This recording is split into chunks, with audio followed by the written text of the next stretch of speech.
audio, and I don't know if you needed that. Hi. So, it's been a few weeks. It has. But it's also July. The entire month is Harry Potter month, so...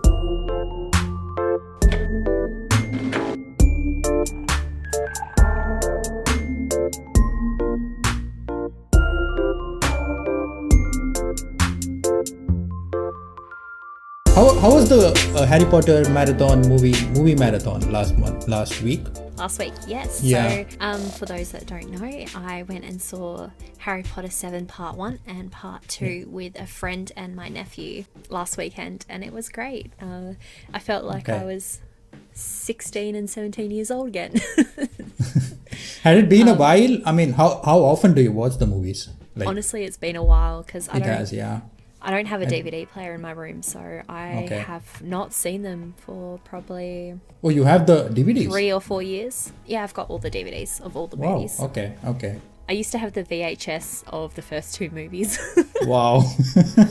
I think I downloaded it via torrents. Hello to piracy. Yes. But it has been a year since I last watched the movies as well as read the books. Same. Definitely same. But yeah, growing up we have read the books and watched the movies so often. I think it's there.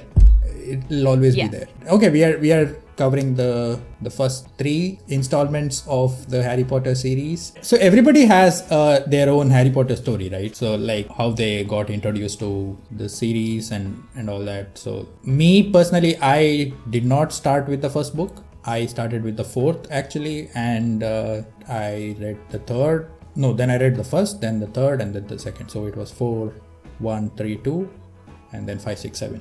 So what about you? So I was the same. I started with the 4th book, but that was because when the first couple movies came out, I was quite young. So while I did see them in the cinemas, I wasn't really at that age where I could read a whole novel by myself.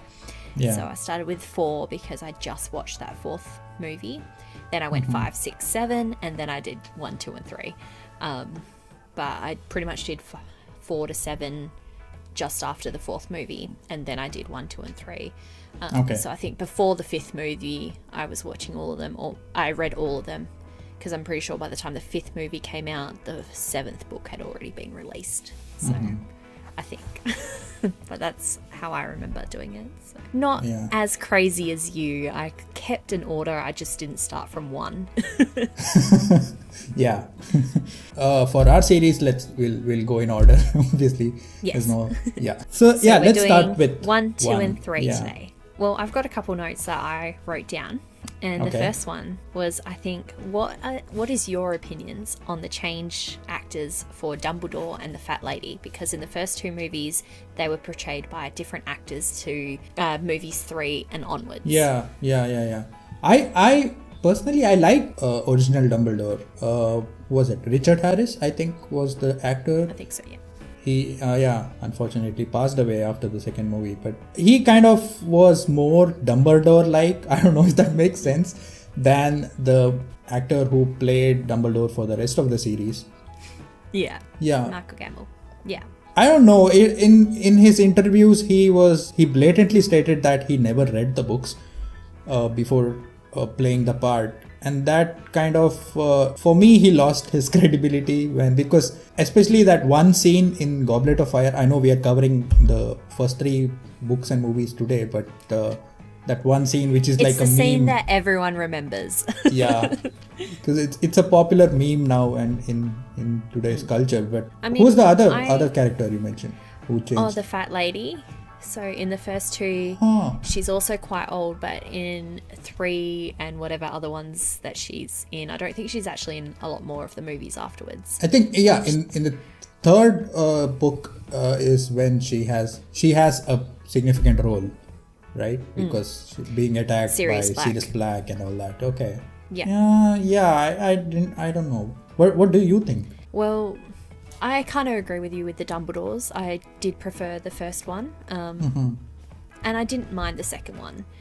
But with the fat lady, I actually did prefer the actor change because growing up, I used to watch this TV show called The Vicar of Dibley, and the lady that is the fat lady in movies 3 and so on, she's the main character in The Vicar of Dibley. So growing up, I loved her, and seeing her in movie 3, I was like, oh my god, this is way better than the first one, because in the first one she's like, password, and I'm like, oh my god. Yeah, I remember that. Where the third one, she's got so much character, and I love it, especially she like sings when, and she breaking the glass. Yeah. Exactly. So I preferred that character change, but with the Dumbledores, I agree with you. I think the first one was definitely better than the second one. This is an interesting thing that you point out, and I should add that for me that never happened, because growing up, I think I didn't watch a lot of British TV content prior to getting into the Harry Potter movies and stuff. So all these British actors, the 3 main leads were all kids, so it was their first project. But the other ones, like the grown-ups, I was seeing them for the first time. But I had that. It's always fun when I see these actors in other projects outside of Harry Potter, and I always go, oh, I know this person, because it's happened with me. I think in Game of Thrones. I think that's also the case for a lot of people who don't watch a lot of British content. And it's always nice to see these British actors doing well. Like even I think Maggie Smith. Yes. What's the name? Okay, the name of the actress. Okay. Dame Maggie. I'm bad. Yeah, right. they're all pretty amazing actors. Yeah.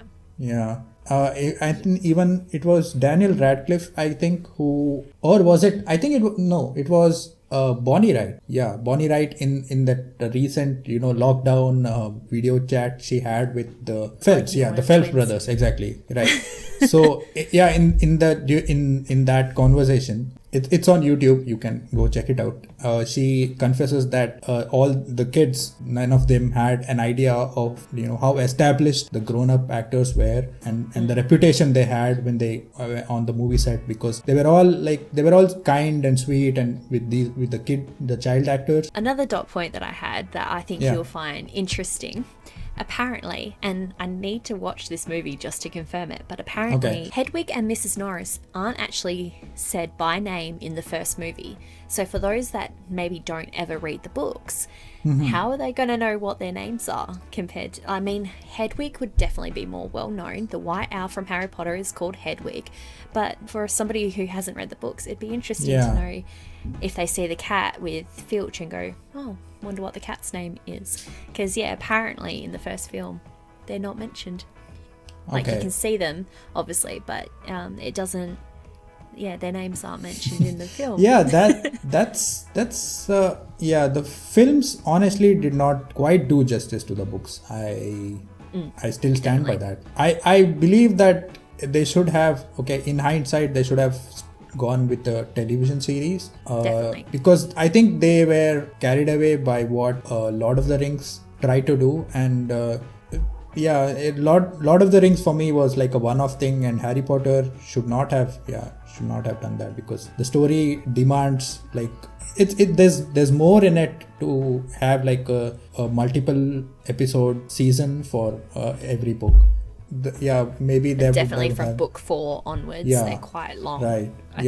Isn't 4 like the longest until 7? Either 4 or 7 is the longest, but 4 is like a massive I think the book. 5 is the longest. 4 was like a big surprise, because I think the first and the second books are around 250 to 60 pages long, and then the third book was 318 pages, and then the fourth book was exactly double of that, so it's 636 pages.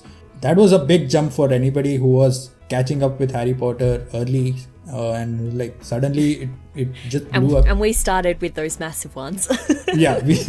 we started with, but there are people who are older than the both of us, who were started reading Harry Potter right from the start, or maybe from the second or the third books. for them, I think it would have had been like, I'm sure it was a big shock looking at that massive book when it came out. Yeah, definitely. The other thing that when you mentioned about it's also I've heard that Harry Potter does not actually perform a spell in the entirety of the first movie. I've never actually paid attention to that. People say I've seen it in a couple of articles. Does it count technically when he says up for the broom to go up? Would that count? Yeah, I think that's maybe the only piece of magic that Harry Potter actually performs, because the other characters do count. Like they have that wand waving around, and I think the first piece of magic that Harry Potter performs in the series is when he levitates the cupcakes, and that's also because Ron's wand is broken in the Chamber of Secrets movies. When they go behind the statue and the spiked cupcakes for the, what was that? The two Crab and Goyle. The Crab and Goyle, yeah. Yeah, during the Polyjuice potion scene. So yeah. There we go. We're still learning new things. Yeah. I guess moving on to Harry Potter 2, I found out that pretty much the house points in the films kind of practically just disappear from the movies from after 2, because the first 2 films you see like the end of the year and they go, oh, Gryffindor won the house cup, blah blah blah. Okay. You don't really see house points much from book 3 on from movie 3 and onwards. That's true. Yeah, and then also with Quidditch matches, right? I quite enjoyed the Quidditch scenes in the first 2 movies. They were very elaborate, and they should have kept at least. But then like we already discussed, a movie is too short. Though Quidditch does come back because Ron gets into the Quidditch team in 6. Yes. Yeah, and then in the book, Arthur asks about escalators, but in the film, he asks about what exactly is the function of a rubber duck. Yes. So they're my 2 dot points that I found interesting about the second film. Okay. But in number 3, I wrote down that in the film, at the very start, Harry uses the Lumos Maxima spell. When technically, and we've already been told, I'm pretty sure in both, well, definitely in the books, but I'm pretty sure we're told in the films, you're not allowed to use magic outside of Hogwarts. True. I think he even says that to one of the adults in the third book, in the third movie. In the books, he just uses a torch. So the film is kind of breaking that rule by getting him to use the Lumos Maxima spell. Yeah, it's not very consistent. That's true. No. The more we kind of pick apart the movies, there's a lot of inconsistencies in the plots. And I think the people who just watch the movies or watch the movies before reading the books, I kind of feel sorry for them because they end up being so confused. Definitely. The Hogwarts choir doesn't exist in the books. It's only featured in the movies. Yeah. Wow. I didn't think about that because I remember reading a passage, but it's the Sorting Hat that sings, not a choir that sings. So I was that's like, right. That's true. So I found that a bit interesting. Yeah. And then Professor, the Ravenclaw head of house, I can't say the name. Filch. No. Oh, Flitwick. Yeah, Flitwick, exactly. Sorry. Flitwick, yeah. Wrong. So he has a beard, and then he doesn't have a beard, and he goes from being a professor to conducting the choir. That's so silly. Yeah. I know in the first couple of films and then later on that he changes, but then he portrays Griphook in the last films as well. So the actor is actually portraying... The actor's portraying 2 different characters, but because he changes so much with Flitwick that it's as if he's playing 3 different characters. Right. Yeah. He should have kept that beard. I mean, they should have gone with the beard. He looked more professorly. Was it book 3 or was it like book 4 when he changed? I think it was book 3 when he did the choir thing. Yeah. Let's talk about the characters in the books who missed out entirely in the movies. Peeves, yeah. I remember reading History of Magic Professor as well, the ghost. Professor Binns, yes. Yeah. So many of the ghosts were missed out actually. now thinking about it. Because I think it was Professor Binns who tells the kids about the Chamber of Secrets story. In the movies, it was just Professor McGonagall. Yeah. And also, let's talk about the courses, the classes, the lectures itself. I mean, in the first movie, they show Transfiguration. First two movies, they show Transfiguration. No, I'm pretty sure the only class that they go to in the first film is potions and flying. I don't think Transfiguration was. Oh, it was in the second movie. I mean, with the Ron's broken wand, trying to turn animals into water goblets. Actually, no. No, you were right, because Harry and Ron are late on their first day. Yeah, on the first day. Yeah. That's a Transfiguration class. True. So that's Transfiguration, that's flying, and a little bit of DADA when he is pulled into Oliver Wood's class. So technically we didn't see Harry have a class in DADA. Yeah. And then no herbology. Yeah. Herbology is definitely bigger in the second year about the mandrakes and everything. Yeah. So I think history of magic and astronomy completely missed out of the whole series. They just skipped it. People who watch the movies will never know of the two courses. Well, the only other dot point that I had was that the Marauder map origins in the third movie were not discussed in the film. So coming from me, who started reading the fourth book, after the fourth movie, I didn't know what Padfoot was. So when Moody says Padfoot in the fifth film, I was like, what was Padfoot? Because in the third book, I didn't read that until the very end. That was my very last book that I read. So I didn't know what Padfoot meant. Because I didn't know the origins, and the film didn't explain that. So did not explain. That's a bit Padfoot. annoying. That's true.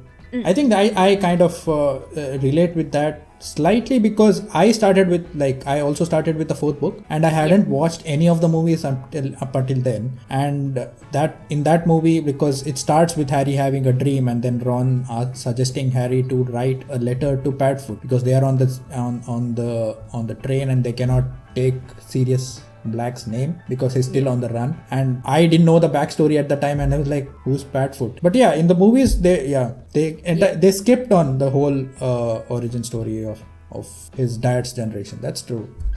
And they don't go into detail up until much later in the series about the rivalry between Snape and the Gryffindor kids, James and the gang. We kind of, the origins story starts in the third book actually. Even though Lily, we don't get that Lily, the romantic triangle kind of angle. We kind of already, it's established that the Gryffindor, the gang, I mean the four people had like a history with Snape. It was James saved Snape from Lupin, right? That's how it is told to Harry Potter. That I can't quite remember the books, but definitely in the film it shows that Lily and Snape were friends before Lily starts at Hogwarts, and then James kind of takes Lily away. No. I meant in the first book, when in the first book / movie, when Snape tries to save Harry Potter's life, and then Harry is like, he hates me, why did he try to save my life? And then Harry finds out that James had saved Snape's life in the past, and he was just trying to settle the score. But then he only actually learns of what the circumstance was in the third book. Snape trying to sneak up on Lupin when he had turned into a werewolf, and then James trying pulling him back at the last moment. So that was actually the life-saving act that James did.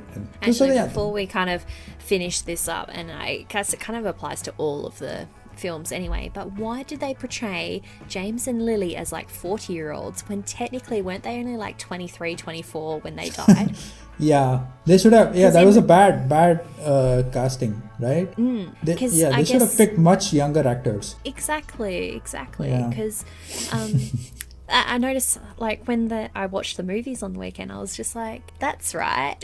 Because they were portrayed as old. And even in the first film, and no, was it just the first film that you kind of really see them? A little bit of the second film, but they're portrayed as a lot older. And I'm like, well, they were only in their 20s when... Yeah, when they died. That's true. Exactly. About my age. But yeah, I think that was the dot points from the first 3 films that we kind of discussed. Yes. Yeah. And next week we'll look at movies 4, 5 and 6, and I guess talk about what we found differences between the films and the books, and what are our perspectives on things. 4, 5 and 6, that's like the meat of the series. The big 3. Content. Yeah. And that's when our protagonists actually kind of are into their teens and growing up, and then so it should be fun. They're exploring themselves. That's true. We'll wait until we talk about it in the next episode. Yeah. I guess we will see everyone in our next episode. Yes. Where we're continuing on our little Harry Potter podcast. For the entirety of, I think, July, we'll stick to Harry Potter, and we'll keep talking about it. So catch you guys in the next episode.